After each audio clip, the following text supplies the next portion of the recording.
Uh, Friends,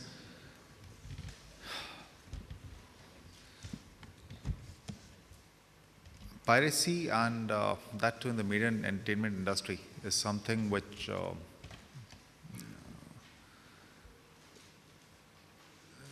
is really disturbing not only the entire industry, but has major implications for the economy, both for the country as also globally. And as policymakers at the government level, this is something which is really agitating us.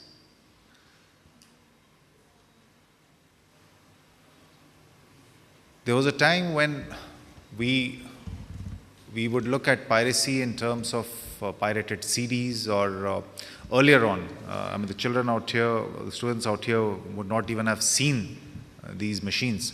We used to have something known as VCRs and VCPs.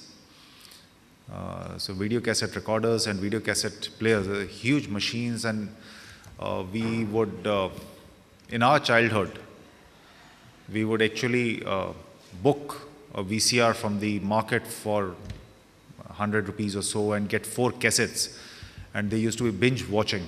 So you would watch 4 movies end to end, and if it were to be, obviously they were all pirated cassettes. There were no originals which were available, and if it were to be the video cassette of a new movie, then you would get that cassette, play it for 3 hours, and immediately that cassette would go to the next family or to the next house. But those were physical versions of pirated content. Today,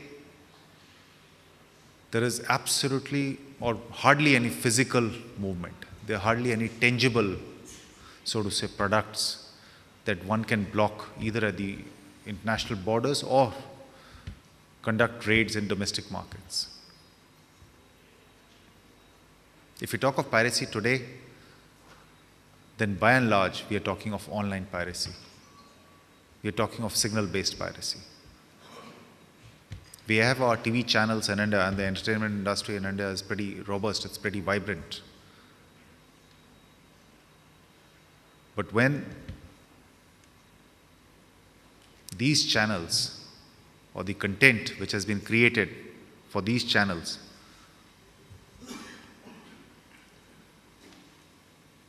is broadcast, so the signal gets stolen somewhere at some stage, and that signal gets transmitted all over the world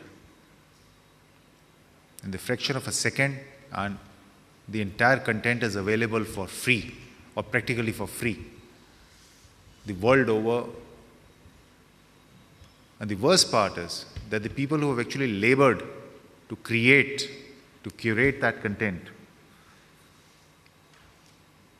do not get to earn anything out of people enjoying that content. So we really have to find ways of tackling this huge issue. There have been studies where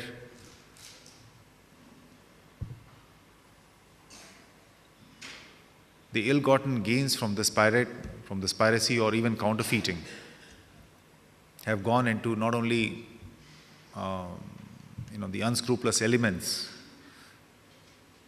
who are out to earn a fast buck, but also use these ill-gotten gains for antisocial and even terrorist activities. So it's a much bigger problem than one could imagine. And it's not something that can simply be wished away under the carpet. And therefore, having picked this topic for discussions here by ASSOCHAM is something which I'm sure will be very useful and something which I'm sure will help in crystallizing further action, not only by the government but also by the industry.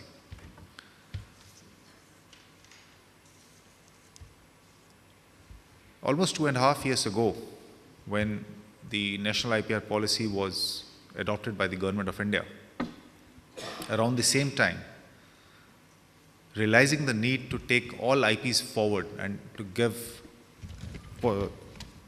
protection to all IPs, copyright was also shifted to DIPP. And ever since, in interaction with industry, we have managed to at least crystallize the problems, outline them, and take corrective action in at least a few of these problems.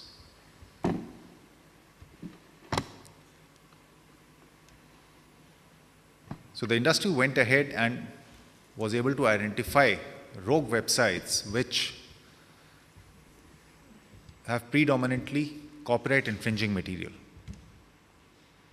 Once identified, these websites were made available to the domain registrars, or NICSI for India. And 80 of these websites have actually been blocked.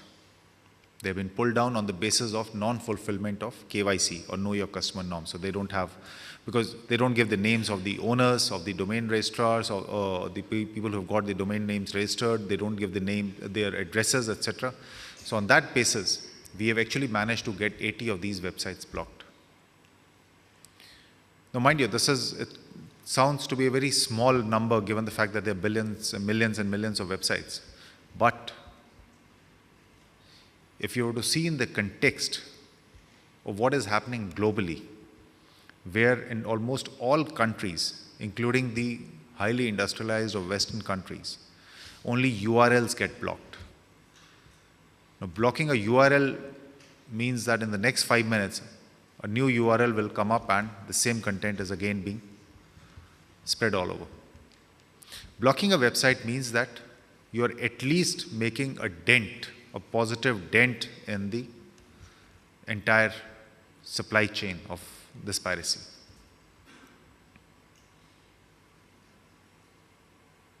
Now, our problem is that at the international level, where you have an international organization, ICANN, they are yet to take action against such websites. This is something which, as the Government of India, we are trying to impress upon, trying to get together all the stakeholders, all the necessary people, so that there can be a global fight, there can be a concerted fight against these pirates.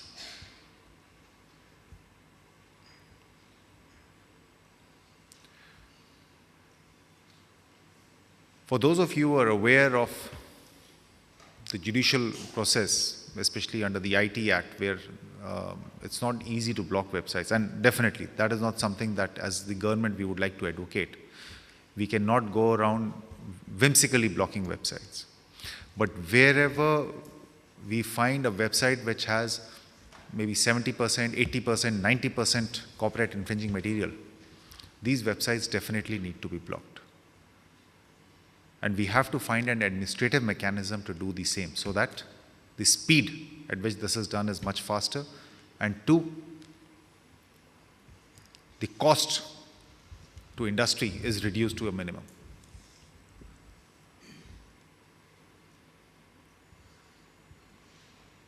Portugal, I think so, is one of the only countries which has actually put a number to what would go into defining a rogue website.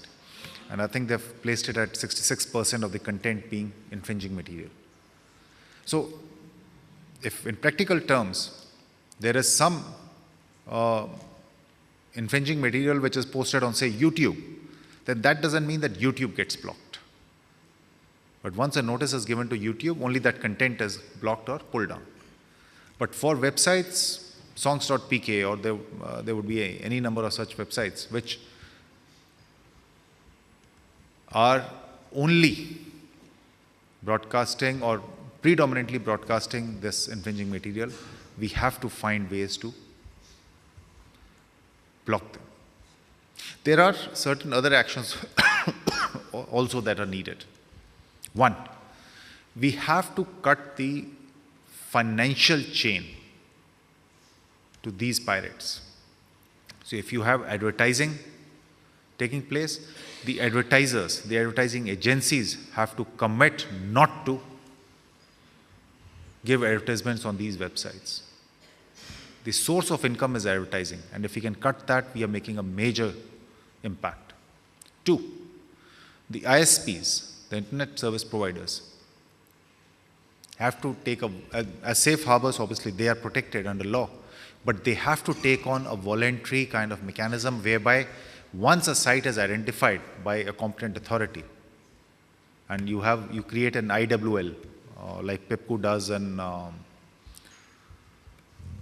England, and similarly out here the Maharashtra state has also created a unit for cyber cell and for IP crimes. So we start identifying the list, the infringing website list, and these websites get blocked. And if ISPs are able to block them, then that means these websites will not be visible in the country. Third, there are a number of companies which are providing services to these websites. One of them is Cloudflare, which is based in the US. Now we have been requesting the government of US also to take action against Cloudflare, because while they may only be a web hosting services, but they are providing services to almost a huge number of these websites. And this is something which as industry has been pointed out again and again to them.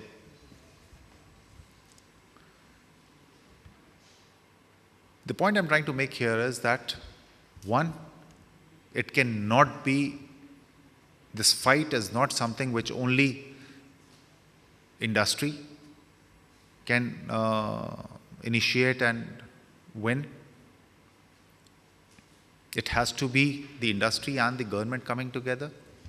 2, it requires a multilateral approach where all the countries in the world have to come together.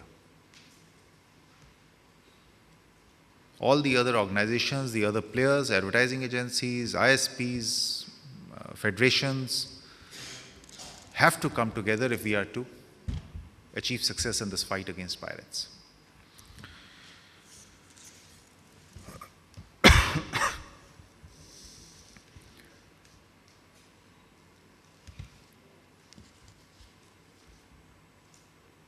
I'm sure that in the panel discussion that follows and in the deliberations that take place out here and would have done so in the morning session,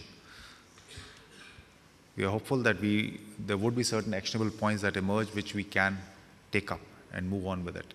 Just one final point before I close. We recognize that part of the problem is lack of awareness, especially in the younger generation. Now, if we want to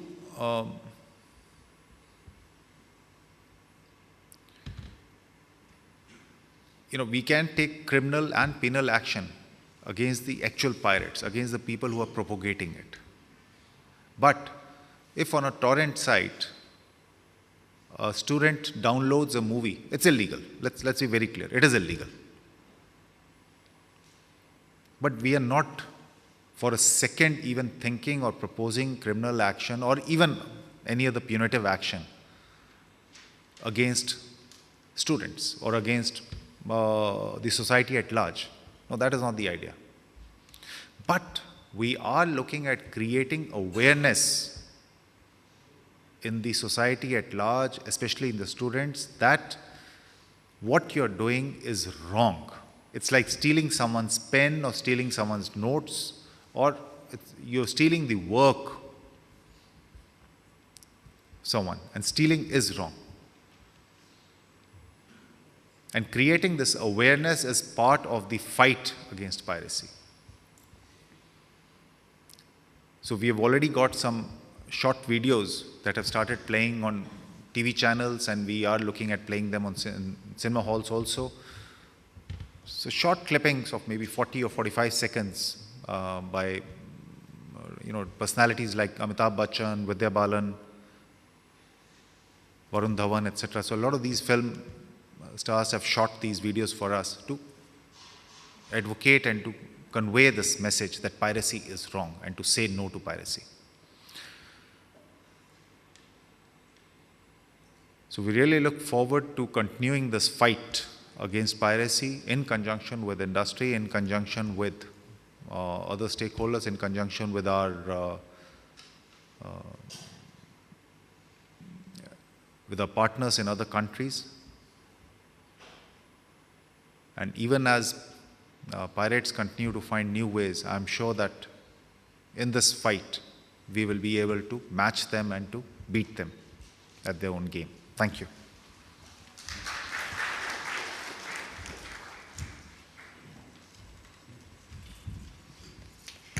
Thank you, Shri Aggarwal.